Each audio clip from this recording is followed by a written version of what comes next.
Network உறுப்பினர் லெலி, மாநில குழு உறுப்பினர்கள் டாக்டர் சாந்தி, சிவா, இப்ராஹிம் ஆகிய அனைவர் சார்பிலும் உங்களுக்கு வணக்கம். இந்திய கம்யூனிஸ்ட் கட்சியின் தேசிய குழுவின் முடிவிற்கு இணங்க ஆகஸ்ட் 6ஆம் தேதி துவங்கி 15 வரை நாடு முழுவதும் நடைபெற இயக்கத்தை நடத்த இருக்கிறோம். வேலையில்லா திண்டாட்டம், வறுமை, ஏழ்மை, புலம்பெயர்கிற கூலி தொழிலாளர்கள் இவர்களின் கோரிக்கையை முதன்மைப்படுத்துகிறோம். அதேபோன்று விவசாய தொழிலாளர்களின் கோரிக்கைகள், சிறுதொழில், ஒடுக்கப்பட்ட மக்கள், குறிப்பாக தலித் மக்கள், பழங்குடி மக்கள், பெண்கள் இவர்கள் மீதான தாக்குதலுக்கு எதிராக இந்த பிரச்சார நடைபயண இயக்கம் நடைபெற இருக்கிறது. உள்ளூரில் பல்வேறு தொழில் இன்றைக்கு நசிந்து வருகிறது. சிவகாசியில் பட்டாசு தொழில் நெருக்கடிக்குள்ளாகி இருக்கிறது. திருப்பூரில் நமக்கு பெரும் வருவாயை ஈட்டுகிற திருப்பூர் தொழில் நெருக்கடிக்குள்ளாகி இருக்கிறது. கரூர், கோவை இப்படி பல்வேறு இடங்களில் சிறுதொழில் நெருக்கடிக்குள்ளாகி இருக்கிறது. நாடு கடந்த கார்ப்பரேட் நிறுவனங்கள் நமது சிறுதொழில் மீது பெரும் தாக்குதலை தொடுக்கிறது. எனவே இந்த சிறு குறுந்தொழிலை காக்க வேண்டும் என்கிற கோரிக்கைகளை முன்மொழிந்தபடி இந்தியா முழுவதும் நடைபெறுகிறது அந்த பிரச்சார இயக்கம். தமிழ்நாட்டிலும் 10 தினங்கள் நடைபெற இருக்கிறது. ஆகஸ்ட் 15 தேசிய கொடியை ஏற்றி இந்த பிரச்சார நடைபயணம் நிறைவடைய இருக்கிறது. தேசிய தலைவர்கள் பொதுச் செயலாளர் டி ராஜா, அமர்ஜித் கவுர், ஆனி ராஜா, பாண்டா இந்த 4 தேசிய தலைவர்களும் ஆகஸ்ட் 15 நிறைவு நாள் நிகழ்ச்சியில் பங்கேற்க இருக்கிறார்கள். அந்த இடங்கள் குறித்து பத்திரிகைகளுக்கு தனி செய்தியாக அது அன்றைக்கு அறிவிக்கப்படும். செப்டம்பர் 1 ஒரு பிரம்மாண்டமான பேரணி தலைநகர் டெல்லியில் நடைபெற இருக்கிறது. இந்த பிரச்சார பயணத்தின் நிறைவாக தமிழ்நாட்டிலிருந்து ஒரு சிறப்பு ரயில் ஏற்பாடு செய்யப்பட்டிருக்கிறது. டெல்டா பகுதியிலிருந்து மட்டும் தமிழகத்தின் பல்வேறு மூலைகளிலிருந்து ரயில்களில் தோழர்கள் பயணிக்க இருக்கிறார்கள். ஒரு எழுச்சி மிகுந்த பேரணி செப்டம்பர் 1 டெல்லியில் நடைபெற இருக்கிறது. தமிழ்நாட்டில் நடைபெறுகிற அந்த பிரச்சார இயக்கத்தில் கட்சியின் மூத்த தலைவர்கள் தோழர் சுப்பராயன், நாடாளுமன்ற உறுப்பினர், முன்னாள் செயலாளர் தோழர் முத்தரசன், துணை செயலாளர்கள் ரவி, பெரியசாமி, செயற்குழு உறுப்பினர்கள் வகிதா, சிவபுண்ணியம், செல்வராஜ், சந்தானம், டாக்டர் ரவீந்திரநாத், தோழர் ராமசாமி, ஆறுமுகம், இப்படி பத்மாவதி உள்ளிட்ட செயற்குழு உறுப்பினர்களும் 10 தினங்களும் தலைமை தாங்கி இந்த பிரச்சார நடைபெறும் இயக்கத்தில் பங்கேற்க இருக்கிறார்கள். இந்த விவரங்களையும் பத்திரிகைகளுக்கு தனி செய்தியாக தர இருக்கிறோம். தமிழ்குரு நல்லுலகம் இந்த 10 தின நடைபெற பிரச்சார இயக்கத்திற்கு பேராதரவு தர வேண்டும் என்று கம்யூனிஸ்ட் கட்சியின் தமிழ்நாடு மாநில குழுவின் சார்பில் கரங்கூப்பி கேட்டுக்கொள்கிறோம். கர்நாடகம் தமிழ்நாட்டிற்கு நீர் திறக்கும் உத்தரவை எதிர்த்து சுப்ரீம் கோர்ட்டுக்கு அப்பீல் செய்ய கர்நாடக அனைத்து கட்சி கூட்டத்தில் முதல்வர் தலைமையில் நடைபெற்ற கூட்டத்தில் முடிவு செய்திருக்கிறார். இது ஏற்புடையதல்ல. சட்டத்தின் ஆட்சி முறையை சிதைக்கும். இது சட்டத்தின் மீதான நம்பகத்தன்மையை சீர்குலைக்கும். ஏற்கனவே பல வழக்குகள், நீதிமன்றத்தின் தீர்ப்புகள் இருக்கிறது. காவிரி மேலாண்மை வாரியத்தின் வழிகாட்டுதலும் தீர்ப்பும் இருக்கிறது. இவை யாவும் தமிழகத்திற்கு உரிய நீரை தர வேண்டும் என்றுதான் தீர்ப்புகள் கூறுகிறது. ஆனால் இன்றைக்கு அந்த நீதிமன்ற தீர்ப்பை எளிதில் கடந்து செல்கிற, காவிரி மேலாண்மை வாரியத்தின் வழிகாட்டுதலை எளிதில் கடந்து செல்கிற முயற்சியில் இன்றைக்கு கர்நாடக அரசு ஈடுபடுவது ஏற்புடையதல்ல. இயற்கையின் கருணையால் இப்பொழுது மழை பொழிகிறது. அணைகளுக்கு ஆபத்து என்கிற காரணத்தினால் நீரை திறந்து விடுகிறார். தமிழ்நாட்டின் கோரிக்கையை ஏற்ற அல்ல, நீதிமன்றத்தின் வழிகாட்டுதலை ஏற்ற அல்ல. எனவே இது நல்ல முறை அல்ல. இது வெறும் குடிநீர் பிரச்சனை அல்ல, இரு மாநிலங்களின் உறவு சம்பந்தப்பட்டது, நமது தொன்மையான நட்பு சம்பந்தப்பட்டது. தமிழ்நாட்டில் இருப்பவர்கள் லட்சக்கணக்கான கன்னட மொழி பேசுகிற, தெலுங்கு மொழி பேசுகிற, கேரள மொழி பேசுகிற மக்கள் இருக்கிறார்கள். அவர்கள் அனைவரும் ஒரு குடும்பம் போல் வாழ்கிறோம். எனவே நீர் அனைவருக்கும் தேவை. தமிழ்நாடு எப்பொழுதுமே பெங்களூரின் குடிநீர் தேவைகளை கணக்கில் கொள்ளாமல் இல்லை, அதை நாம் மதிக்கிறோம். ஆனால் நீர் போதுமான அளவு நீர் இருக்கிற பொழுதே இல்லை என்கிற கர்நாடக அரசின் அந்த வாதங்கள் ஏற்புடையதல்ல. தமிழ்நாட்டிற்குரிய தண்ணீர் நெருக்கடி காலங்களில் நீதிமன்றத்தின் வழிகாட்டுதலின்படி வழங்க வேண்டும் என்பதில் இந்திய கம்யூனிஸ்ட் கட்சி உறுதியாக இருக்கிறது. கர்நாடகாவில் கூட்டப்பட்ட அனைத்து கட்சி கூட்டம் போல் தமிழ்நாட்டிலும் அனைத்து கட்சி கூட்டத்தை முதல்வர் கூட்ட வேண்டும். அதில் ஒருமித்த கருத்து வராது, எனவே நாங்கள் கூட்டவில்லை என்று சொல்லப்படுகிற கருத்து ஏற்புடையதல்ல. தமிழ்நாட்டில் அனைத்து கட்சிகளும் ஒரே கருத்தில் இருக்கிறார்கள். தமிழ்நாட்டுக்கு தண்ணீர் கிடைக்க வேண்டும் என்று, நீதிமன்ற தீர்ப்பை அமலாக்க வேண்டும் என்று. எனவே தமிழ்நாடும் இதில் ஓரணியில் ஒற்றுமையாக இருக்கிறது என்பதை நாம் உணர்த்துவதற்கு, சட்டத்தின்படியான நமக்குரிய நீரை பெறுவதற்கு அனைத்து கட்சி கூட்டத்தை முதல்வர் கூட்ட வேண்டும் என்று நாங்கள் கேட்டுக்கொள்கிறோம்.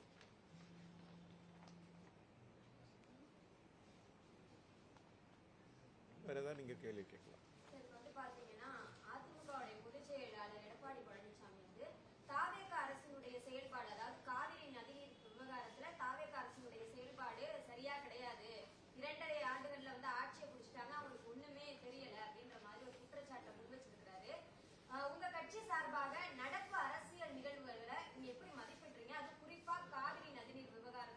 இல்ல, முதல்வர் அனைத்து கட்சி கூட்டத்தை கூட்ட வேண்டும், சம்பந்தப்பட்ட அமைச்சர் பதிலளிக்க வேண்டும். அமைதி காப்பது நல்லதல்ல, அது ஏற்புடையதல்ல. ஆனால் இந்த காவிரி நதிநீர் பிரச்சனையில் தமிழ்நாடு அரசாங்கத்தை விட எப்பொழுதுமே வஞ்சிப்பதும் ஏமாற்றுவதும் கர்நாடக அரசு தான். எனவே அது திசை திரும்பிவிடக் கூடாது. ஆனால் தமிழக அரசாங்கத்தினுடைய முயற்சிகள் போதுமானதல்ல. எதிர்கட்சிகளை அனைத்து கட்சியை கூட்டி கருத்தறிய வேண்டும். இவ்வாறு பத்திரிகையாளர்கள், ஊடக அன்பர்கள் கேள்விகள் எழுப்புகிற போது சம்பந்தப்பட்ட அமைச்சர் பதிலளிக்க வேண்டும் என்று நாங்கள் கேட்டுக்கொள்கிறோம்.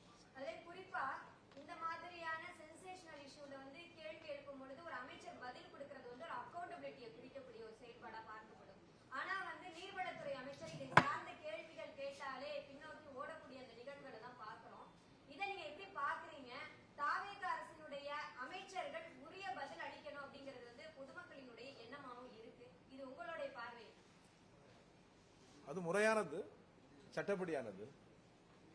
மக்களால் தெரிவு செய்யப்பட்ட பிரதிநிதிகள் மக்களின் கேள்விகளுக்கு பதில் எழுப்ப வேண்டும். இந்த ஜனநாயகத்தில் தவிர்க்க ஒண்ணாத விதி. பதில் அளிக்க வேண்டும். அடுத்து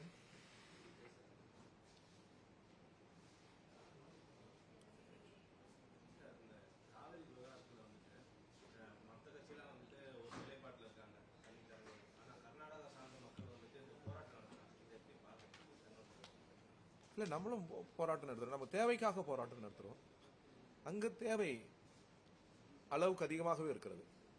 எனவேதான் ஆபத்து ஏற்படும் என்பதற்காக இப்பொழுது திறந்து விடுகிறார்கள். இப்ப இரு தினங்களிலே அது நிரம்ப முடியாது அல்லவா?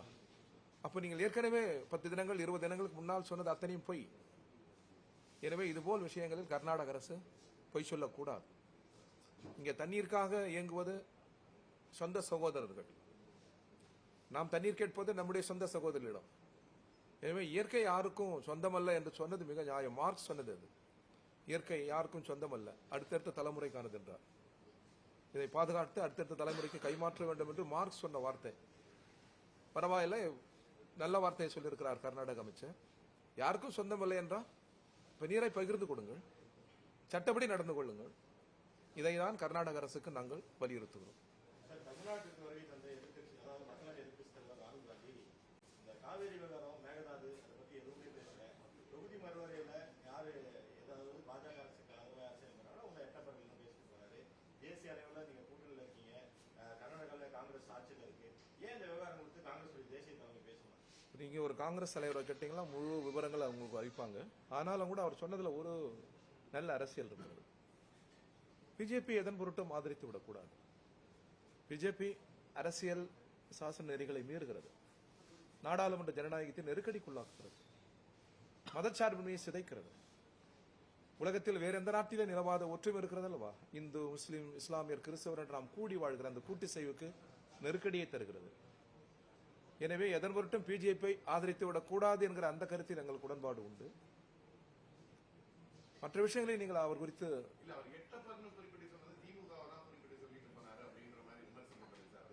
நீங்க அது எங்களை பொறுத்த வரைக்கும் அரசியலில் அந்த இருமொழி சிலேடை மொழியில் பேசுவது எங்களுக்கு உடன்பாடு அல்ல. நேரடியாக அரசியலை நாங்கள் பேசுகிறோம்.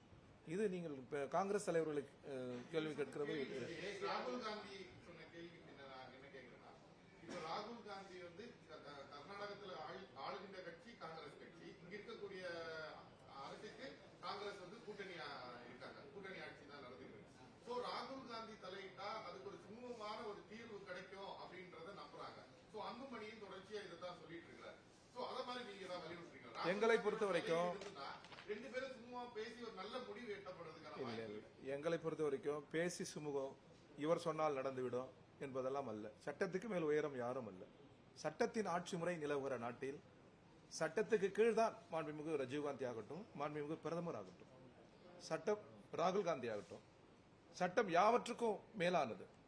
எனவே சட்டப்படி எங்களுக்குரிய நீரை கொடுங்கள். நீதிமன்ற தீர்ப்பின்படி எங்களுக்கு தண்ணீரை தாருங்கள். இருவர் பேசி தீர்த்து விடுவார்கள், யாரோ ஒரு கருணையால் இது திறந்து விடும் என்பதெல்லாம் அல்ல. இது எங்கள் உரிமை. இது கருணை இல்ல. நான் என்ன சொல்றேன்னா சார், இப்ப ராகுல் காந்தி நேரடியா அவங்க சொல்லல. அத நீங்க வந்து ஏற்கனவே தீர்ப்பு இருக்கு, தீர்ப்பை நீங்க வந்து ஒபே பண்ணுங்க அப்படின்னு சொல்லிட்டு அங்க இருக்கக்கூடிய சிஎம் ஏன் சொல்ல மாட்டாருன்றதா அவரை தான் கேட்கணும். நீங்க நாங்க சொல்லணும்னு கேட்டுக்கொள்கிறோம். சட்டத்தின்படி நீதிமன்றத்தின் வழிகாட்டுதல்படி தண்ணீர் எங்களுக்கு வேண்டும் என்று நாங்கள் கேட்கிறோம். ஏன் அவர்கள் தயங்குகிறார்கள் என்பதை நீங்க தான் கேட்கணும் அவங்க கிட்ட. சொல்லுங்க சார். அது மட்டும் இல்லாமல் பொதுமக்களினுடைய பிரச்சனைக்காக அவங்க வந்து போராடக்கூடியது அவங்களோட ஜனநாயக உரிமை. மனு கொடுக்கும் பொழுது வரைக்கும் காவல்துறை எதுவும் சொல்றது கிடையாது. ஆனா நாளைக்கு போராட்டம்னா இரவு வந்து நீங்க போராட்டம் நடத்தாதீங்க, அனுமதி இல்ல, அந்த மாதிரியான விஷயங்களை உட்புகுத்துறதா ஒரு தகவல் நமக்கு கிடைச்சிருக்கு. இப்ப காலையில ஒரு போராட்டத்துக்கு போயிட்டு வந்தோம், மீனவர் பிரச்சனை, அவங்களும் இதே மாதிரியான விஷயத்த பதிவு பண்றாங்க. போராடக்கூடியவர்களை அந்த போராட்டங்களை ஒடுக்க நினைக்கிறதா தாவேக அரசு அப்படின்ற ஒரு கேள்வி எழுப்பப்படுது. இதுக்கு உங்களுடைய பதில்? போராடுவது சட்ட உரிமை, சட்டம் நமக்கு வழங்கி இருக்கிற உரிமை. இது ஒன்றும் கருணை அல்ல. பிரிட்டிஷ் ஏகாதிபத்தியம் ஆட்சியில் இருந்த போதே போராடி பெற்ற உரிமை அது. எனவே இது சலுகையும் அல்ல, யாருடைய கருணையும் அல்ல, இது உரிமை. இன்னும் சொல்வதென்றால் பல நாடுகளில் நாங்கள் தொடர்ந்து வலியுறுத்துகிறோம், சில இடங்களை ஒதுக்கி வைத்து போராட்டத்திற்கான வழிவகைகளை அரசே செய்ய வேண்டும். அரசுக்கு அதில் கூடுதல் பொறுப்பு இருக்கிறது. இப்போது நடைபெறுகிற போராட்ட இடங்கள் எல்லாம் மக்கள் சந்திக்காத, மக்கள் பார்வையில் படாத இடமாக ஒதுக்கி வைக்கிறார்கள். அது நல்லதல்ல. போராட்டங்கள் உழைப்பாளி மக்களின், அதிலும் உழைப்பாளி மக்களின் உரிமை போராட்டங்களால் தான் உலகம் முழுவதும் ஜனநாயகம் வளர்ந்து வந்திருக்கிறது. உலகம் முழுவதும் உழைக்கிற மக்களின் போராட்டங்களால் எந்த பாதிப்பும் வரலாற்றில் ஏற்பட்டதில்லை. எனவே அத்தகைய போராட்டங்களை ஊக்குவிப்பது ஜனநாயகத்திற்கு நல்லது. போராட்டங்களை ஒடுக்க நினைப்பதோ அல்லது போராட்டங்கள் கூடாது என்று நினைப்பதோ அரசு செய்கிற பெரும் அரசியல் பிழை. அதை நாங்கள் ஏற்கவில்லை.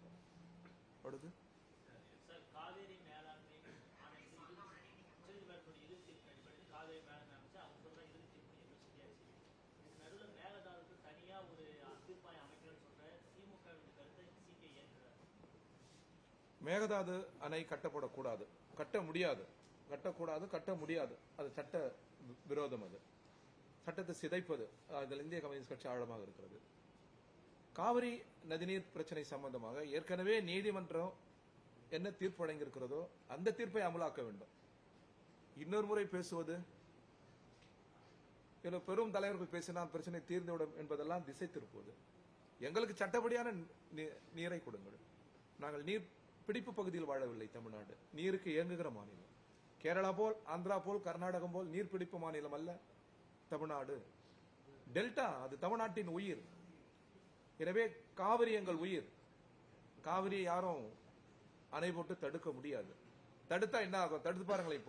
இப்போ நிறுத்துங்களேன். நீங்க கர்நாடக அரசு இப்போ நிறுத்த சொல்லுங்க தண்ணிய. ஏன் நிறுத்த முடியாது? பொங்கி வருகிற காவிரி தமிழ் மண்ணுக்கு வந்தால்தான் காவிரி. தமிழ் மண்ணில் காவிரி கால் பதித்தால் தான் காவிரி முழு பொருள்படும். இயற்கை நீதி ஆகட்டும், சட்டப்படி ஆகட்டும், தமிழ்நாட்டிற்கு காவிரி மிக மிக அவசியம். காவிரி மட்டும் பிரச்சனை இல்லை, ஆனா மற்ற எந்த ஒரு கோரிக்கையும் எதிர்கட்சிகள் சொல்ற ஒரு கருத்தையும் விஜய் கேட்காம இருக்கிறதுன்னு சொல்ற குற்றச்சாட்டு வைக்கிறாங்க. கேட்கணும். விவசாயிகள் பிரதிநிதிகள் அழைத்து அவர் பேசணும்னு நாங்கள் அறிக்கை விட்டிருக்கிறோம். விவசாயிகள் தங்கள் கோரிக்கைகளுக்காக போராடுகிற போது முதல்வர் அந்த பிரதிநிதிகளை அழைத்து பேச வேண்டும் என்பது இந்திய கம்யூனிஸ்ட் கட்சியின் அழுத்தமான கருத்து. தொழிலாளர்கள், கூலி மக்கள், ஏழைகள், எளியவர்கள் நிறைந்த தமிழ்நாட்டில் அவர்கள் கோரிக்கைகளுக்காக போராடுகிற போது அரசு செவிமடுக்க வேண்டும். முதல்வரையும் இதர அமைச்சர்களையும் சந்திப்பதற்கு வழிமுறைகள் எளிதாக்கப்பட வேண்டும். இது நாடாளுமன்ற ஜனநாயக நாடு. இந்த நாடு நம்முடைய நாடு. இங்கே மக்கள் அதிகாரம்தான்.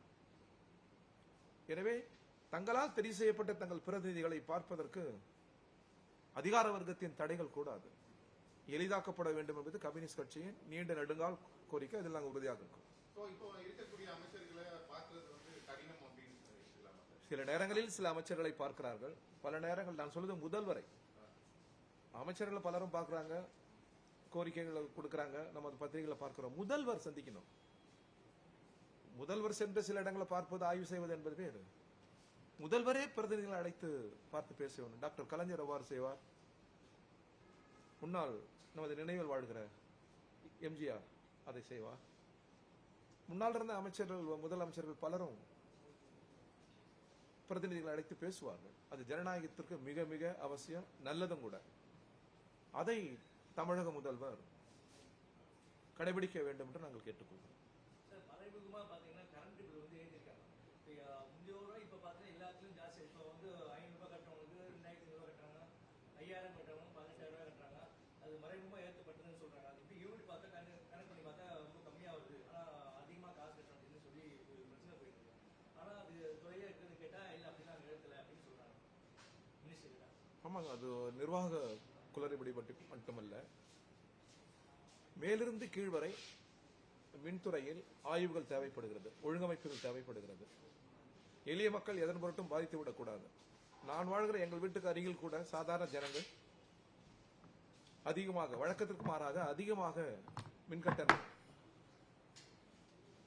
அளவுக்கு அதிகமான மின்கட்டணம் வருகிறது. இது ஒரு முறைகேடு, நிர்வாக ஒழுங்கீனம். இதில் கூடுதல் கவனம் செலுத்த வேண்டும் மின்துறை என்று நாங்கள் கேட்டுக்கொள்கிறோம்.